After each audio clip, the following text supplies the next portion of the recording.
Bom, graças a Deus que mais uma vez estamos juntos, já partimos o pão e vamos considerar a palavra do Senhor, né? Vamos abrir na carta de Tiago e nós vamos ler apenas versículos 1 e 2 inicialmente, que nos diz: Tiago, servo de Deus e do Senhor Jesus Cristo, as 12 tribos que se encontram na dispersão, saudações. Meus irmãos, tende por motivo de toda alegria o passarde por várias provações.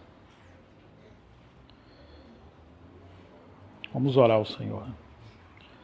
Pai, no nome de Jesus, queremos te agradecer por esse privilégio do Senhor ter nos poupado a vida e nos dado a graça de nos reunir para celebrar a vitória de Jesus e agora ouvirmos a Tua palavra. Pedimos que o Senhor abra os nossos olhos, nos dê a Tua graça, para que possamos compreender melhor a palavra do Senhor e como viver de maneira digna que agrada ao Senhor nesse tempo. Encomendamos esse tempo nas Tuas mãos, em nome de Jesus, para a Tua glória. Amém. Bom, nós já temos considerado várias cartas nos últimos finais de semana, uma por período, fazendo exposição bíblica. Cobrimos as cartas de João, as epístolas de João, Judas, as epístolas de Pedro, e hoje nós estamos em Tiago. E uma coisa que tem sido muito boa para nós aqui em Montemor é que o Senhor nos dirigiu a estudar a palavra de maneira que envolva toda a igreja, inclusive as crianças. Então nós estamos lendo a epístola que estamos estudando, encorajando os irmãos a ler em casa, ler como família e as crianças inclusive memorizarem versículos. E é claro que isso é também uma tarefa de amor para os pais, uma maneira dos pais se envolver com seus filhos em casa, no lugar de gastarem tempo distraído com outras coisas que roubam a comunhão da família e a edificação da família no reino de Deus. Temos tantas distrações hoje, no lugar de sentar ao redor da televisão ou das redes sociais, nós podemos nos sentar na mesa da comunhão e partilhar a palavra do Senhor em família. Então isso tem sido muito bom. Então quando a gente se reúne é para a gente colher os frutos que estamos semeando nos nossos lares. E além de ter alguém que vai expor semanalmente, de preferência que de tempo em tempo outros irmãos estejam intercalando entre si, alternando entre si. E depois a gente, na mutualidade, todos podem compartilhar, os que estão ganhando, aprendendo, e as crianças recitarem as suas passagens. Isso tem sido um caminho muito rico, porque é muito ruim a gente congregar, um irmão, digamos, com uma experiência maior, fala a palavra para nós, depois nós vamos embora e todo mundo esquece o que foi falado e não há uma edificação abundante. Como envolver a igreja, inclusive os mais simples, os novos convertidos e as crianças, de maneira onde a palavra possa ser enriquecida, edificada, entesourada, sem que nada se perca, e haja uma edificação mútua, né?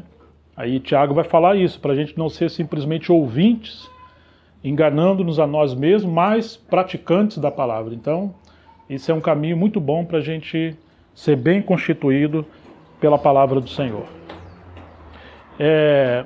Eu também tenho um desejo de dar caminhos, ponderações para aqueles que querem estudar a palavra. A gente procura falar de uma maneira bem simples, o máximo possível, para atingir as pessoas mais simples. Nós também somos simples, e não de forma complicada, mas também como prover ferramenta para quem quer se aprofundar um pouco mais, porque as mensagens estão sendo gravadas, filmadas, e tem atingido pessoas não só no Brasil, como em outros países, e tem surgido igrejas novas, comunidades novas em muitos lugares. E esse caminho do ministério também da palavra de forma gravada, filmada e chegar via as redes sociais e online tem sido também uma direção do Senhor para a palavra do Senhor se multiplicar e chegar em vários lugares. Então, eu vou procurar dar algumas dicas ou indicar alguns livros à medida que a gente for estudando, cada final de semana, e penso que isso vai poder ajudar os irmãos a como encontrar o caminho das pedras para também crescer e estudarem por si só. Eu diria que de maneira simples, quando a gente vai estudar uma carta, ou um texto da Bíblia, no caso aqui Tiago, a gente poderia fazer 4 perguntas básicas, especialmente se você trouxe seu caderno ou se você está anotando, procure anotar, porque depois se eu perguntar você vai poder responder e não deixa a palavra cair por terra, né? Em primeiro lugar, quem foi Tiago? Ou quem foi o autor dessa carta? Em segundo lugar, para quem ele escreveu? É importante, se você quiser compreender, você vai ter que saber quem foi o autor, para quem ele está escrevendo. Em terceiro lugar, qual é o propósito dessa carta? E, em quarto lugar, quais as lições principais que nós podemos absorver, adquirir para esse tempo nosso? Ainda que é uma carta escrita cerca ou mais de 2000 anos atrás, é uma carta inspirada pelo Espírito Santo para todo o povo de Deus. Vou repetir de maneira simples. Quem foi Tiago, para quem ele escreve, qual o propósito da carta e quais as lições principais dessa carta. Só para a gente ter uma ideia, essa carta tem sido muito mal valorizada e interpretada. É uma das cartas mais desprezadas ao longo de todo o tempo, justamente porque muitos acham que existe uma contradição entre a carta de Paulo aos Romanos e Gálatas com a carta de Tiago. Paulo enfatiza a salvação exclusivamente pela graça, baseada na fé, e Tiago vem falando da obra ou das boas obras como base também da salvação. Então, quem não entendeu o pano de fundo ou a mente por detrás da epístola de Tiago vai achar que há uma contrariedade e alguns têm inclusive desprezado essa carta. Só para a gente ter uma ideia, quando Lutero estava traduzindo a Bíblia do latim para o alemão, porque na sua época, no período da Reforma, a Bíblia, especialmente na mão dos líderes católicos, estava em latim e as pessoas comuns não poderiam compreendê-la. Então ele começou a traduzir a Bíblia do latim para o alemão. E então, quando chegou na carta de Tiago, isso é a história que data para nós, inclusive o Tibe felizmente postou um áudio pequeno sobre essa história no grupo da comunhão. Então essa carta para ele foi considerada como se fosse palha. Ele não poderia ir para a guerra com a carta de de Tiago, porque era como palha ao fogo. Enquanto que Romanos e especialmente Gálatas para ele, que foi a base do seu ministério na Reforma, eram como espada que poderia ser cortante e vencer o adversário.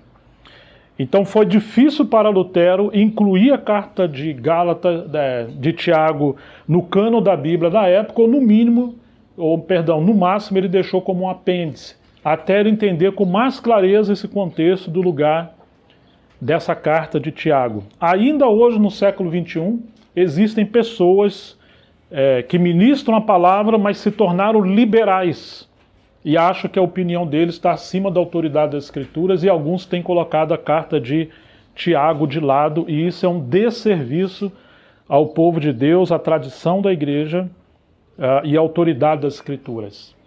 Por que muitas vezes isso acontece? Justamente por não conhecer, vamos dizer, a cosmovisão bíblica ou uma visão ampla da Bíblia, do propósito de Deus, do contexto histórico em que Tiago estava inserido, e também o pensamento do espírito da palavra por detrás das letras.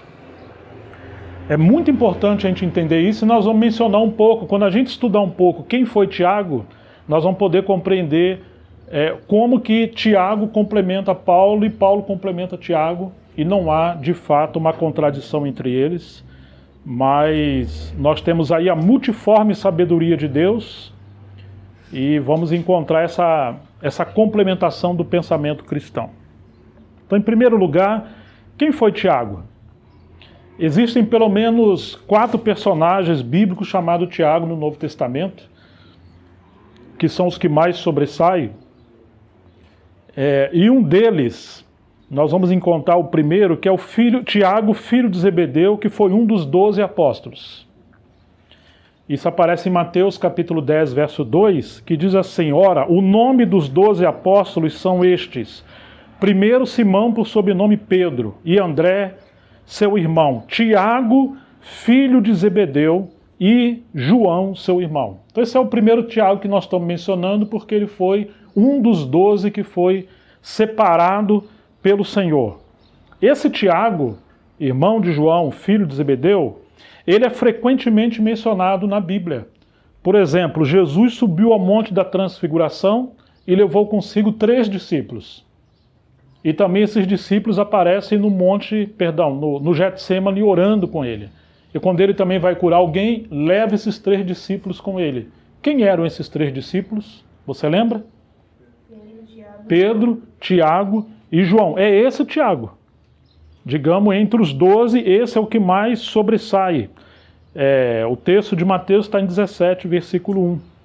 No entanto, algo aconteceu com esse Tiago. No capítulo 12 de Atos dos Apóstolos, Tiago se tornou o primeiro mártir. Ele foi martirizado por Herodes, provavelmente no ano 44. Então, esse Tiago, um dos 12, mais íntimo do Senhor, juntamente com Pedro e João, não poderia ser o autor dessa carta, porque ele morreu. E isso está relatado no capítulo 12 de Atos. Na verdade, o texto diz assim: por aquele tempo, mandou Herodes prender alguns da igreja para os maltratar, fazendo passar fio da espada a Tiago, irmão de João. Isso está em Atos 12, versículo 1 e 2. Um segundo Tiago é o filho de Alfeu, que está em Mateus capítulo 10, verso 3, que diz assim: Filipe e Bartolomeu, Tomé e Mateus, o publicano, Tiago, filho de Alfeu, e Tadeu, está em Mateus 10, 3. Esse Tiago, ele é pouco citado na Bíblia. O que sabemos dele é apenas que foi um dos 12 apóstolos e, segundo a tradição da igreja, ele não foi o autor dessa carta. Então já temos 2 Tiagos aqui. Existe ainda a menção de um outro Tiago, que é o pai de Judas, não o Iscariotes. Então seria o terceiro Tiago. Isso está em Atos capítulo 1, verso 13. Que diz ali: quando ali entraram, subiram para o cenáculo, onde se reuniram Pedro e João, Tiago, que é um dos 12, André, Filipe, Tomé, Bartolomeu, Mateus, Tiago, que é o segundo Tiago, filho de Alfeu, Simão, o Zelote, e Judas, que é um dos 12, não os Iscariotes, e ele é filho de Tiago. Ou seja, esse Tiago é pai de Judas, não Iscariote, mas ele não tem influência em relação ao ministério. Ele é apenas citado e a gente está mencionando para que não haja mal entendido. Em quarto lugar, nós temos um outro Tiago, o possível não, ele é o autor dessa carta. Vamos ler Mateus 13, versículo 55, quando está sendo relatado a biografia do Senhor, vai revelar que Jesus tinha alguns irmãos. E diz assim: não é este o filho do carpinteiro, falando em relação a Jesus? Não se chama sua mãe Maria e seus irmãos Tiago, José, Simão e Judas? Mateus 13, 55. Então aqui você tem um outro Tiago, e ele é irmão do Senhor Jesus. No entanto, ele não cria em Jesus no período do seu ministério. Isso está em João 7, verso 5, que diz: pois nem mesmo os seus irmãos criam nele. Então, segundo a tradição da igreja, todos concordam que a conversão desse Tiago, irmão do Senhor, aconteceu depois da ressurreição do Senhor Jesus, quando ele apareceu especialmente a Tiago e aos apóstolos. A gente deveria ler esse texto em 1 Coríntios capítulo 15, versículo 7, que Paulo está relatando 1 Coríntios 15, 7, que nos diz: depois foi visto por Tiago, mais tarde por todos os apóstolos. Então esse Tiago é o irmão do Senhor. Segundo a tradição, Tiago era chamado justo.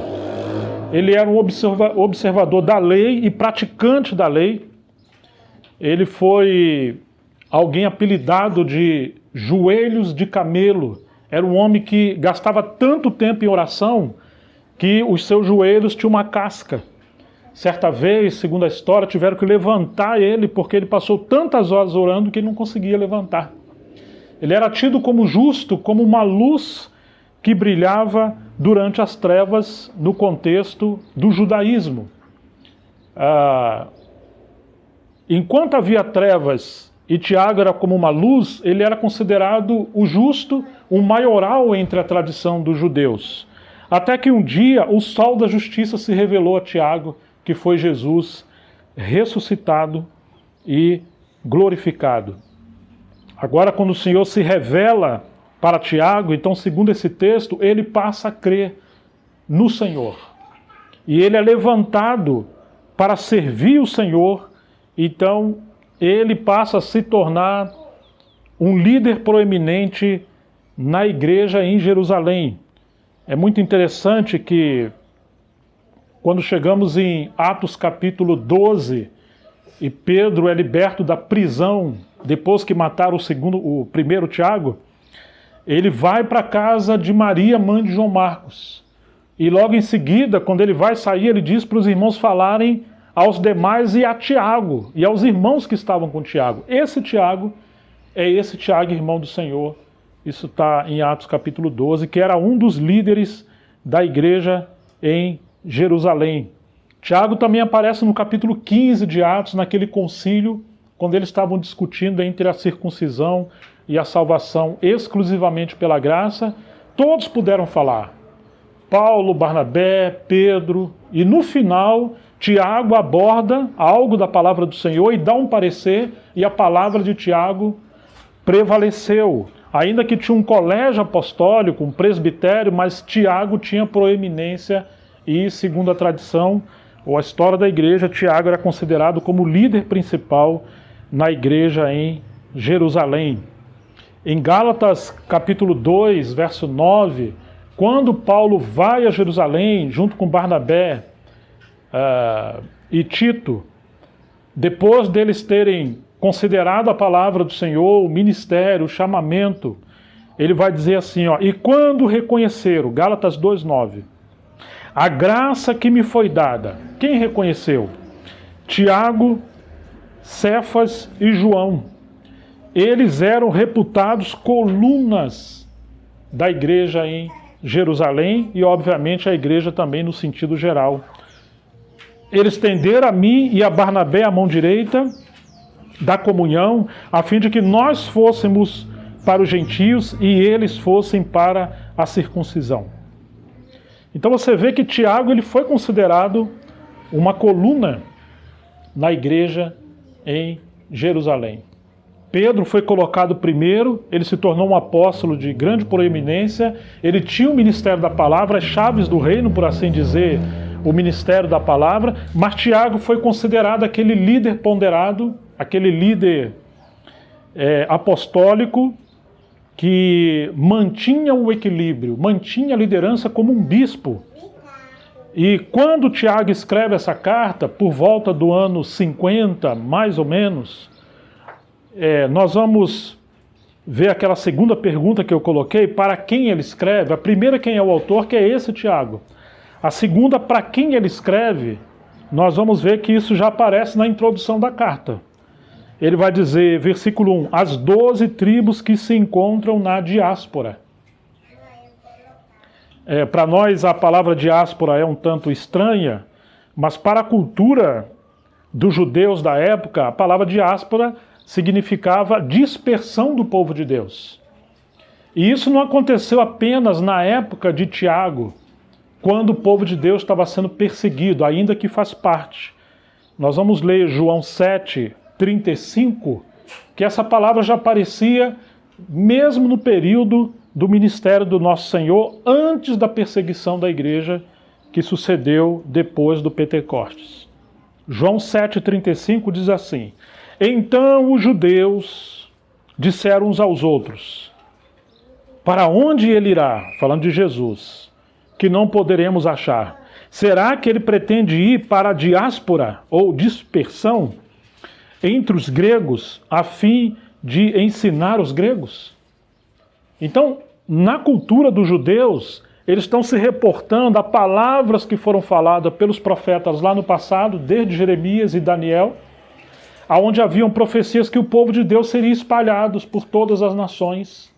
E agora, nesse contexto aqui, havia grande parte do povo de Deus que estava espalhado entre as nações e entre eles os gregos. Tanto que quando vieram ver a Jesus, os gregos falaram: queremos ver a Jesus. No dia de Pentecoste, quando Pedro se levanta e prega a palavra de Deus, em Atos capítulo 2, você deve se lembrar que ali naquele dia estavam congregados judeus de diferentes nações. Como isso aconteceu? Eles eram da diáspora ou da dispersão e eles agora vieram para as festas tradicionais de Jerusalém, do povo de Deus. Eles tinham aquelas 3 festas principais, entre a Páscoa e ali estava o Pentecoste. E nesse dia que haviam judeus de todas as nações, cumpriu-se a profecia de Joel, o Espírito Santo foi derramado. E agora Pedro se levanta para pregar a palavra. Aqueles homens acharam que os que estavam cheios do Espírito Santo estavam embriagados, porque eles ouviam falando em suas próprias línguas. E Pedro vai dizer: olha, esses homens não estão embriagados, sendo agora 9 horas da manhã. Mas o que aconteceu? É que haviam judeus de diferentes nações, eles por natureza, eles são judeus, mas estão dispersos por várias nações, e isso é chamado de diáspora, e eles agora estão ali em Jerusalém. Agora o Espírito Santo é derramado, eles estão ouvindo as maravilhas do Senhor na boca desses judeus, em sua língua grega, ou sua língua na nação que eles estavam, e eles passam a crer em seguida na pregação de Pedro. Agora eles recebem o Evangelho. Depois que eles recebem o Evangelho, eles voltam para suas próprias nações. E agora que eles estão nas suas próprias nações, além desse contexto do pano de fundo histórico, existiu também uma grande perseguição, tanto que o Tiago, um dos apóstolos, foi martirizado no capítulo 12. Então, o Tiago está escrevendo a carta para as 12 tribos que se encontram na dispersão. Eles são judeus, estão dispersos nessas nações, e além de serem judeus, eles são os nossos irmãos, porque Tiago vai falar do novo nascimento pela palavra do Senhor. Eu gostei, o Stephen Call, no livro Vendo Cristo no Novo Testamento, esse é um livro que eu indico para quem quiser estudar essa carta num pano de fundo mais voltado à vida cristã e no contexto histórico e exegético também, como um comentário, mas de maneira mais simples. O Stephen é o que eu achei assim mais equilibrado e mais simples para quem quer ter uma visão panorâmica e essencial dessa carta. Ele vai dizer o seguinte: por que essa carta é para nós, se Tiago está se dirigindo às 12 tribos e nós não somos judeus, não fazemos parte dessas 12 tribos? Ele vai ressaltar, conforme Paulo diz, que os que são da fé são filhos de Abraão. E também Paulo vai nos chamar do Israel de Deus no sentido espiritual. Ou seja, de alguma forma, aquela profecia do Senhor que a descendência de Abraão seria como as estrelas do céu e a areia do mar, ou da praia. Então nós somos o Israel espiritual junto com os judeus que nasceram de novo, mas nós agora somos filhos de Abraão pela fé em Jesus Cristo, que é o verdadeiro Isaac. Então essa carta que Tiago está escrevendo, por um lado, ela é destinada aos judeus no sentido natural, mas também ele vai se referir àqueles que nasceram de novo, mesmo e especialmente sendo judeus. Nós poderíamos juntar essa carta de Tiago com o mesmo contexto de Pedro, que fala daqueles que estavam como peregrinos e forasteiros, e não está se referindo simplesmente aos judeus, mas está se referindo a todos aqueles que nasceram do alto, Não que a igreja substituiu Israel de maneira nenhuma, mas espiritualmente nós somos inseridos nas promessas de Deus a Abraão, no verdadeiro Isaac, que é o nosso Senhor Jesus Cristo. Então, as lições que temos na carta de Tiago, elas são extraordinárias para todos nós também.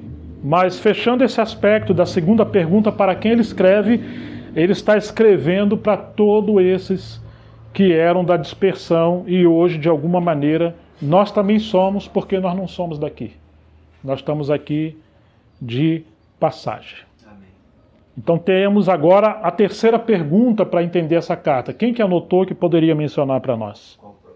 Ah, o pessoal está atento. Isso aí. Então, é muito bom a gente pensar assim, que embora as cartas possam falar de várias coisas, se você não entender o propósito principal, a gente sai por várias tangentes e daí surgem as heresias. Tem um comentarista que ele é mais, não vou dizer que ele é um grande acadêmico, ainda que ele seja, mas ele não se revela como um acadêmico, o irmão Hernandes Dias Lopes, que é um grande comentarista, que eu também recomendo as obras dele, se você quiser estudar mais, mas ele usa muito um autor chamado Warner Wiersbe, acho que essa é a pronúncia dele, e eu gosto porque, embora ele seja um erudito, ele consegue comentar de forma exegética, mas de maneira simples que você consiga entender, e ele te dá um panorama bem resumido de cada livro da Bíblia, e para quem quer estudar, não tem muito tempo, esse autor, ele é muito bom. De maneira de vida cristã, uma maneira mais, digamos, resumida e de comentário, o Stephen Covey ele é o mais indicado ao meu ver. E para quem quer estudar um pouco mais profundo, de maneira mais expositiva, um comentário, o Hernandes Dias Lopes e esse segundo autor, o Wiersbe, eu recomendo como os dois para o nosso tempo agora, né? Ele vai dizer uma coisa muito interessante no começo do seu estudo dessa carta, que quando ele ia viajar com a esposa, antes de chegar, acho que estavam indo para a Grã-Bretanha, eles passaram um tempo lendo sobre aquela região, vendo mapas, os lugares turísticos. Então, quando eles chegaram lá, eles não perderam tanto tempo. Falou assim, você deve ter uma visão panorâmica da carta e ver ela como se fosse uma viagem. Você tem o seu alvo principal, a estrada que você vai seguir, os principais para você não se distrair e se dispersar. Por isso que é muito importante a gente ter essas 4 perguntas, e não somente ele coloca dessa forma, praticamente os expositores têm esse bom costume, quando vão preparar os seus esboços, a sua mensagem, eles têm esses pano de fundo e essas colunas principais, e se alguém quiser ministrar a palavra, essa é uma boa dica para a gente não nos perder no caminho. Se você fizer essas perguntas e se voltar para o texto, você vai ver que a resposta está em cada carta. Por exemplo, a pergunta 3 é: qual é o propósito dessa carta? O versículo 2 mostra qual é o propósito. Do capítulo 1. Tiago 1, verso 2. Meus irmãos, considerem motivo de grande alegria o fato de passar por diversas provações.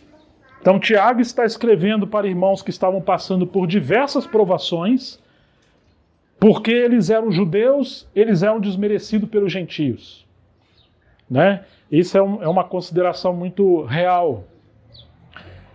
E porque eles eram judeus cristãos, eles também estavam sendo desprezados pelos judeus judaizantes, e agora estão sendo perseguidos.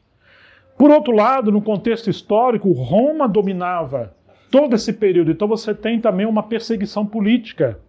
E o capítulo 5 vai dizer de provações daqueles que eram ricos, que oprimiam os cristãos e os judeus que estavam trabalhando, e eles passavam um período de, vamos dizer, de escassez, de privação. Então esses irmãos estão passando por várias provações, e o propósito dessa carta é encorajar, é exortar para que eles pudessem continuar perseverando na fé e aprender as lições que eles deveriam aprender em todo esse contexto. O capítulo 2, a palavra obra, aparece pelo menos 10 vezes. Então essa é uma carta que enfatiza o aspecto prático da vida cristã, o aspecto da obediência e a necessidade de mostrar a sua genuína fé na graça do Senhor praticando boas obras. É interessante que porque ele era um homem justo e não um pecador extraordinário, entre aspas, ou seja, um grande pecador, talvez quando se crê, você não vê muitas mudanças na vida de Tiago. Esse é um comentarista que apresenta assim. Mas o problema é que ele tentava praticar a lei com toda a sua força, e a gente sabe que o fruto da lei, ou o final da lei, é a condenação, porque ela não provê a graça ou o poder do Espírito Santo para praticar. Mas uma vez que Tiago nasce de novo, ele agora, pelo Espírito Santo, ele passa a praticar as obras da lei, mas não mais como esforço humano, mas sim como fruto da graça na vida dele. E aí, pegando o pano de fundo entre Paulo e Tiago, se você ler Romanos, a salvação é pela fé, baseado na graça. Sim, é verdade. Mas Paulo está pregando aos gentios. Porque os judeus judaizantes, os cristãos judaizantes, queriam obrigar os cristãos que vieram dentre os gentios a praticar a obra da lei para merecer a salvação. Especialmente o capítulo 15 de Atos vai falar sobre isso. Paulo está mostrando, não, nós já sabemos que pela observância da lei, nenhuma carne será salvo. Se fosse assim, Cristo morreu em vão, ele também fala aos Gálatas. Mas Tiago está escrevendo aos judeus. Percebe a diferença? Um está falando aos gentios, que é Paulo, o outro está falando aos judeus. Ainda que existiam judeus em Roma. Mas se você pegar esse paradoxo, Paulo está provando para aqueles que querem impor a lei como base de salvação ou a circuncisão, restaurando o fundamento da fé, que a salvação é pela graça, baseada no fundamento que é a obra de Cristo na cruz. E Tiago, no lugar de estar escrevendo primeiramente aos gentios, está escrevendo aos judeus. E ele está mostrando, ainda que a salvação de fato seja pela fé, conforme Paulo tem falado, no entanto, uma vez que somos salvos, qual é a prova de que somos salvos? O que justifica de fato? Qual é o fruto dessa realidade de que vocês nasceram de novo? As boas obras. Então agora ele vai mostrar o aspecto da operação da graça ou da salvação na vida de um regenerado. E tem um segredo nessa carta, que é o capítulo 1, verso 21. Será que alguém poderia ler isso bem alto para nós? Por isso, rejeitando toda a imundícia e superfluidade de malícia, recebei com mansidão a palavra em voz enxertada, a qual pode salvar as vossas almas. Olha o que Tiago está dizendo.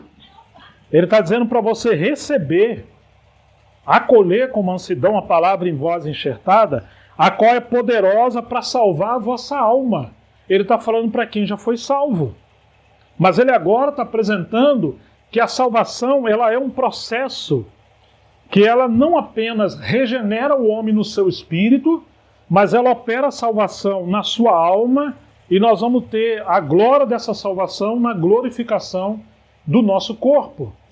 Podemos considerar como está em 1 Tessalonicenses, capítulo 5, verso 23, que ali vai mostrar o aspecto pleno dessa salvação. Espírito, alma e corpo. Tanto Pedro como Tiago, eles estão falando para pessoas que nasceram de novo, mas que está demonstrando que essa salvação, que começou no novo nascimento, quando nós recebemos a palavra de Deus no nosso espírito, ela agora precisa avançar para a nossa alma e salvar a nossa alma de tudo aquilo que herdamos da velha natureza, até que um dia teremos a plena salvação, ou a salvação no tempo do fim, que é o arrebatamento, a ressurreição daqueles que morreram, ou o arrebatamento daqueles salvos que estiverem vivos. Então teremos a glorificação do nosso corpo. Podemos ver então a salvação em 3 tempos. Ela já aconteceu para aqueles que foram salvos quando creram no Evangelho. Esse é bem o aspecto de Paulo. Ela está acontecendo e isso é santificação. O primeiro é justificação. O segundo é santificação, que acontece no processo da palavra sendo enxertado em nossa alma e vai nos configurando, nos transformando à imagem do Senhor. E o terceiro aspecto é a glorificação, quando o nosso corpo será transformado na volta do nosso Senhor. Justificação, santificação, glorificação. Deu para pegar? Então Tiago, assim como Pedro, está falando a pessoas salvas, mas que estão num processo da plena salvação. Lembra das lições do tabernáculo? Nós temos 3 compartimentos no tabernáculo. Qual que era o primeiro? Santo dos Santos. Né? Santo dos Santos, depois Santo Lugar e... Então você pode comparar o Santo dos Santos, comparado ao homem, com o seu espírito. O lugar santo com sua alma e o ato exterior com o seu corpo. Por que que o Santo dos Santos é o mais importante? Porque tinha o mais importante de todas as mobílias do tabernáculo, que era a arca. O altar está lá no ato exterior, hein? É a arca. A arca da aliança, ela é um tipo de quem? De Cristo. Então, quando você analisa Tiago e Paulo, você está encontrando o homem em sua plenitude, e o livro de Hebreus fala de uma tão grande salvação. Então você tem um homem comparado ao tabernáculo, tripartido, espírito, alma e corpo, 1 Tessalonicenses, capítulo 5, 23, e em muitas outras passagens. Lembre-se que Tiago e Pedro estão apresentando o aspecto da alma do homem que já foi salvo do juiz eterno, mas ele precisa caminhar para a maturidade e agora ele está sendo configurado à imagem de Cristo. É nesse sentido que ele está dizendo. É poderosa para salvar as vossas almas. Lembra quando Jesus está falando aos seus discípulos? Ele vai dizer assim, quem quer vir após mim? O que tem que fazer? Negue-se a si mesmo, tome sua cruz e segue. Negar o quê? Essa vida egoísta da alma. Quem quiser salvar a sua vida, em português aparece vida, no grego é psique. É a sua alma. Então, várias vezes ele fala, tem que negar a sua alma ou a sua vida. É disso que Tiago está falando. É uma operação da palavra de Deus na vida de alguém que já foi salvo e tem que abandonar a sua vida carnal, sua vida egoísta e ser transformado pela observação da palavra de Deus, para que ele possa atingir maturidade e, por fim, o reino de Deus. Esse comentário agora que eu estou falando já responde, então, o aspecto 4, ou a quarta pergunta, que é quais as lições principais dessa carta. Ok, irmãos? Que coisa preciosa que nós temos nessa carta de Tiago. Hoje nós não vamos conseguir falar do esboço dessa carta, uma dica de como você ter um guia das principais lições de cada capítulo, mas nós vamos ter tempo, outros irmãos vão poder compartilhar. Mas vamos apenas considerar esse capítulo 1 de Tiago. Vamos ler então o versículo 21 em diante. Ele vai dizer assim, portanto, já vou falar de lições principais, continuar falando, despojando-vos de toda impureza e acúmulo de maldade, o que nós temos que fazer? A ênfase de Tiago é prática da vida cristã. Ok, irmãos? Acolhei. O que ele está falando? Recebam. Receba a palavra de Deus. Não seja simplesmente um ouvinte esquecido e enganando a si mesmo. Lembre-se disso. Primeiro, receba. Com mansidão, ou seja, você não tem que especular a palavra. Tem gente que vai ler a Bíblia e acha que ele é mais importante que a Bíblia, que tem maior autoridade, e ele quer separar o que ele vai ler e vai concordar e o que ele não vai concordar. O Tozer dizia que se você for honesto e pegar um lápis e um caderno e ler a Bíblia, você vai achar muito defeito. Não na Bíblia, mas em si mesmo. Porque a tendência das pessoas é falar, eu não concordo com isso, aquilo foi para aquela época, tem que revisar a palavra de Deus. Mas Tiago está dizendo, olha, acolham, e com mansidão. Você não entra em crise. Ela governa você. Não você governa a palavra de Deus. E se você fizer assim, essa palavra vai ser implantada. Ela vai entrar em nós. E ela é poderosa para salvar a vossa alma. Quantos cristãos passam décadas e eles não têm transformação de vida? Por quê? Porque não estão recebendo a palavra. Estão simplesmente usando a palavra a seu bel prazer, mas não estão se submetendo à palavra de Deus. É muito interessante esse termo implantada. Quando eu morei na roça durante muito tempo, eu não sei quantos de vocês também já vivenciaram isso, havia implante de um determinado pé de fruta sendo implantado ou enxertado no outro. E agora vai sair um novo fruto, muito mais saboroso, rico.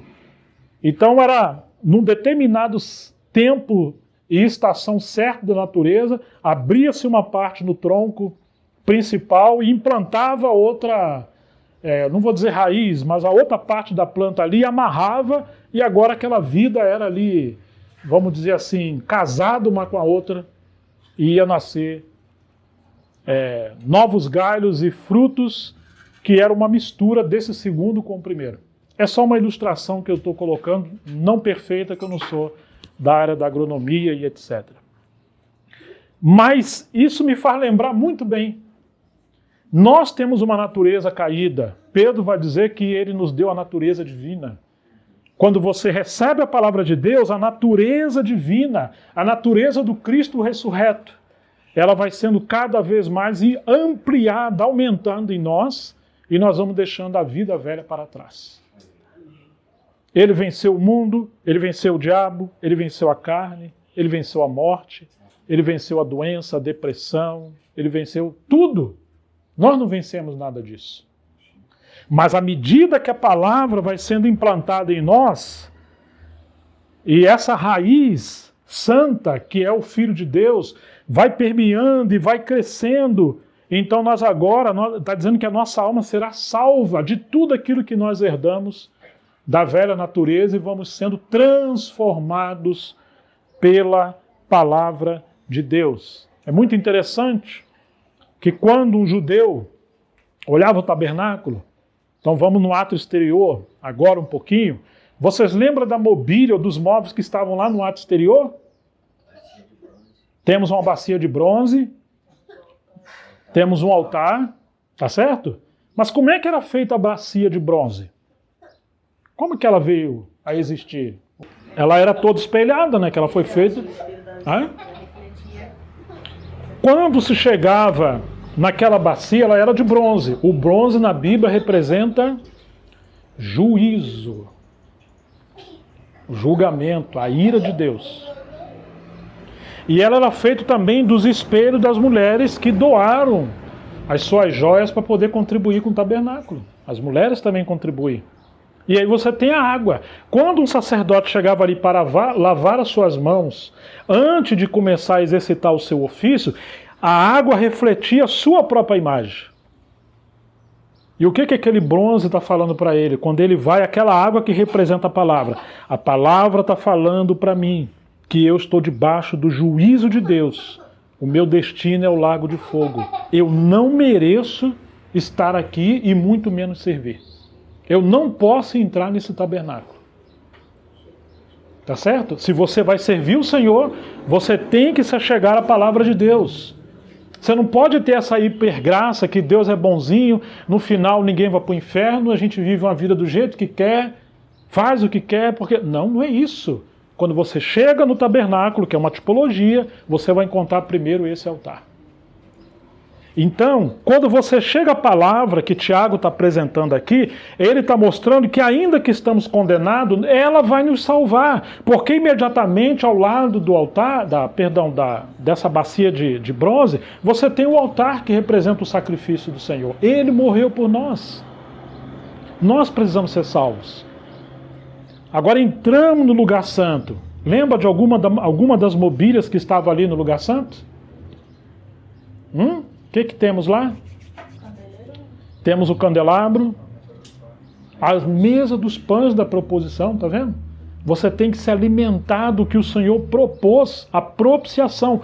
Paulo vai mostrar que Jesus Cristo foi feito propiciação pelo nosso pecado. Ele é o pão vivo que veio do céu. Você passa pelo juízo da palavra de Deus. Você tem que se lavar na palavra de Deus. Senão você vai ser condenado. Bom, você já está condenado.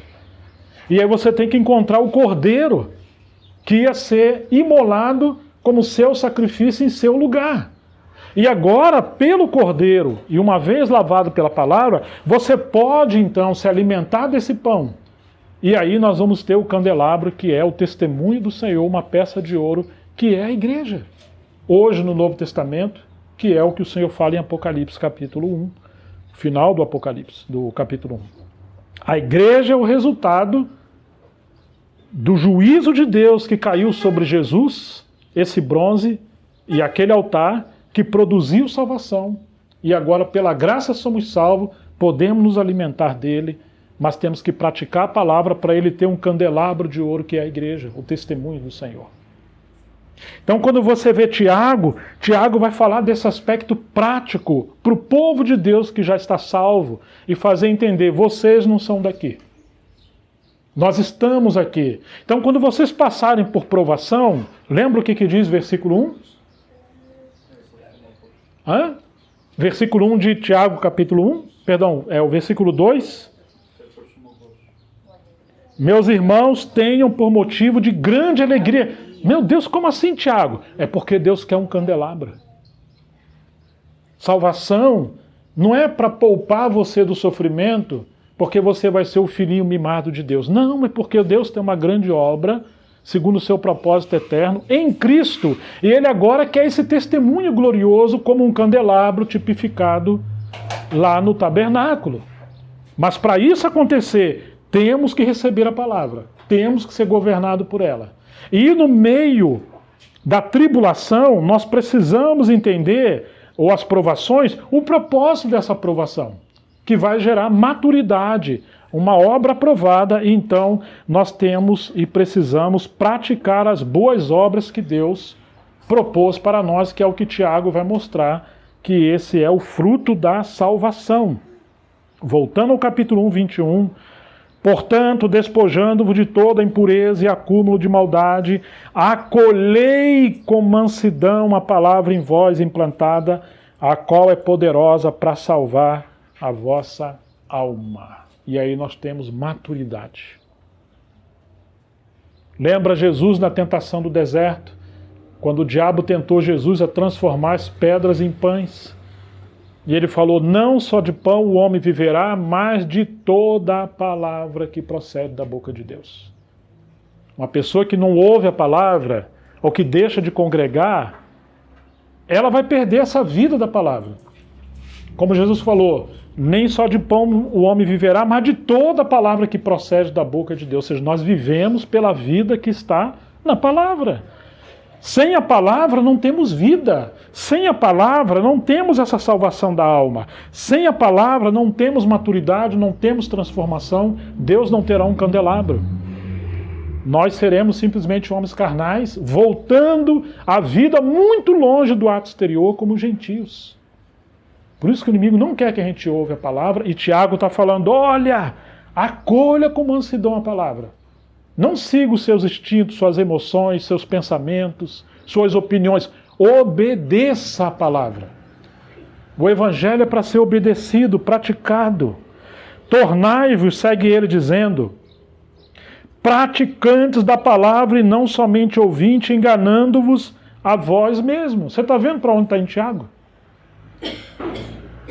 Paulo está lançando o fundamento da salvação, do evangelho, em Romanos. E Tiago está apresentando a casa sendo construída. Com Paulo você tem as raízes e a árvore. Com Tiago você tem os frutos da obra do evangelho na vida do cristão. Paulo aponta o novo nascimento. Paulo aponta a regeneração. Tiago também fala disso. Mas você vai ver que Tiago está apresentando muito mais o aspecto da salvação da alma, projetando o lado objetivo, o lado da praticidade no tempo que se chama hoje. Não engane a vós mesmo com falsos discursos. Ou seja, a palavra não é para ser discutida, racionalizada. Não é para ser enfeitada. Não é para sermos iludidos com grandes e acadêmicos discursos gloriosos, maravilhosos, mas que não nos leva à objetividade da fé. É isso que Tiago está combatendo. De nada vai adiantar ouvirmos a palavra e não praticar. Seremos como nenéns cabeçudos, enganando a nós mesmos. A pergunta é, o que você está fazendo com a palavra de Deus? Porque se alguém é ouvinte da palavra e não praticante, segue ele, assemelha-se ao homem que contempla no espelho o seu rosto natural, pois a si mesmo se contempla e se retira para logo se esquecer de como era a sua aparência. Realmente é assim, você vai no espelho, dá arrumadinha e sai. O homem não vai muito no espelho, ainda que vai, eu não sei quando é mais vaidoso. Mas tem algumas pessoas que toda hora estão no espelho. Se puder, anda com o espelho assim na frente, né? Eu não sei porquê, vão falar, vamos tirar uma foto, aí elas fazem assim, ó. Mete o cabelo. Mas é essa questão da aparência, como é que eu tô? E Tiago está usando essa paráfrase, ou essa metáfora, para lembrar para nós que aquele que é ouvinte não praticante, ele se assemelha a essa pessoa que se contempla no espelho e logo ele está esquecendo. Então aquele que pratica, ele não precisa estar se autoexaminando, autoavaliando, não. Você vai ver que haverá um fruto de vida, que é a obra da palavra, se expressando em boas obras. Boas obras. Mas aquele, segue ele, que considera como? Olha, irmãos, para onde está em Tiago? Aquele que considera atentamente. Tiago está levando a gente com o pé no chão, tá vendo? Pé no chão. Aquele que considera atentamente. Considerar, meditar, refletir, memorizar, ser constituído, pensar, fazer tudo conforme a palavra, refletir, alinhar. Não é ouvir e esquecer. É um tempo difícil que a gente está lidando hoje. Porque o inimigo é muito esperto e ele é muito mestre em distrair a cada um de nós. Nós temos muitas coisas que estão enchendo a nossa cabeça de distrações. Quer ver um exemplo? Você fala com uma pessoa, fulano, você pode ir no mercado? Pode. Você traz isso, isso, isso. Dá 3 coisas para ela. Ela esquece 2 às vezes. Ou traz coisas que a gente não pediu. O time está rindo, ó. Deve estar acontecendo lá direto. Lá. Gente, faz uma lista. Aí faz uma lista. 10 coisas, está anotado, não tem por que dar errado. Ele traz 5 e traz coisas que não pediu. Mas ele está lendo a lista, mas não atenta, porque a cabeça está cheia de coisa. Agora você imagine hoje na vida da igreja, as pessoas vêm ouvir a palavra, mas a cabeça está entupida, intoxicada de informação, de tanta coisa. É um tempo que nós precisamos muito da carta de Tiago, porque ela vai nos levar ao aspecto prático da vida cristã. Aquele que considera atentamente, na lei perfeita, lei da liberdade, porque tinha a lei de Moisés que não dava graça, ela te condenava. Mas agora Cristo nos colocou, pela graça, numa nova lei. Não que nós somos libertos da lei, mas que Ele nos deu a graça e a lei perfeita da liberdade que nos dá o poder de praticar a lei moral de Deus. Não a cerimonial, mas aquela lei moral que apresenta os atributos de Deus, a natureza de Deus, a soberania de Deus, a vontade de Deus para nós. Nela você persevera, não sendo ouvinte negligente, mas operoso, praticante. Tiago quer que você seja operoso, praticante. Esse será bem-aventurado no que realizar. Ó, irmãos, esse é Tiago. E é para aí que, com a graça de Deus, nós devemos trilhar nesses dias. Hoje nós vamos ficar por aqui. Eu vou deixar dica de 2 livros para quem quiser meditar. Um é esse aqui, ó, Estudo Panorâmico da Bíblia. É um livro maravilhoso. Eu acho que todo mundo deveria ter. Por que eu vou indicar esse livro? Ele é de uma irmã chamada Henrietta Mears. Foi a obra que mais ajudou o Billy Graham, inclusive ele é o que faz prefácio desse livro. Ela te dá um resumo de cada livro da Bíblia, as palavras-chave, o essencial, o contexto, é uma coisa assim. E era uma irmã que não assumia liderança pastoral na igreja, mas ela teve esse dom de captar o espírito da palavra, porque ela viveu na época de gigantes, inclusive assim, no contexto histórico, na época do Billy Graham, que frequentava a casa dela e momentos com ela, e ela conseguia sintetizar e colocar isso por escrito. Então, vai ter um comentário muito bom de Tiago, e um livro em português de um colega, um amigo, chamado Delcio Meirelles. O irmão Dino e outros irmãos consideraram esse o melhor comentário de Tiago em relação à vida cristã, porque ele vai apresentar Tiago. O resumo de Tiago é provação, maturidade e reino. Tiago vai tratar disso. O que você faz com a provação? Ela produz maturidade. Se você obedece a palavra e entende. E é a maturidade que te dá a base para você desfrutar os privilégios do reino. Mas se na provação você foge da disciplina, no lugar de maturidade você vai continuar a beber. E no lugar de ter os privilégios, o galardão do reino, você vai ter disciplina no reino, que é uma coisa que muita gente ignora. E ele faz uma ligação, uma simetria entre o livro de Jó, que possivelmente é o mais antigo o mais velho do Antigo Testamento, e a carta de Tiago, que é o livro mais antigo do Novo Testamento. E ele mostra essas 3 palavras nos 2 livros, provação, maturidade e reino, ligando a história de Jó com o que Tiago está apresentando. Se Deus nos ajudar, na próxima semana nós vamos continuar com a carta de Tiago. Amém? Hoje foi uma introdução e um pouco desse pano de fundo e o espírito de Tiago para a gente poder nos sintonizar e considerar. Vamos orar ao Senhor e depois nós vamos ter um períodozinho de mutualidade. Cada um compartilhar um pouquinho o que você ganhou na sua casa, que você deve ter lido, os versículos que seus filhos memorizaram e o que você aprendeu hoje de maneira muito resumida. Só o Estevinho que está livre dessa responsabilidade, por enquanto, que ele está com quantos meses? Daqui a pouco ele tá. 3 meses. Vai para 3, né? Já fez? Vai para 3.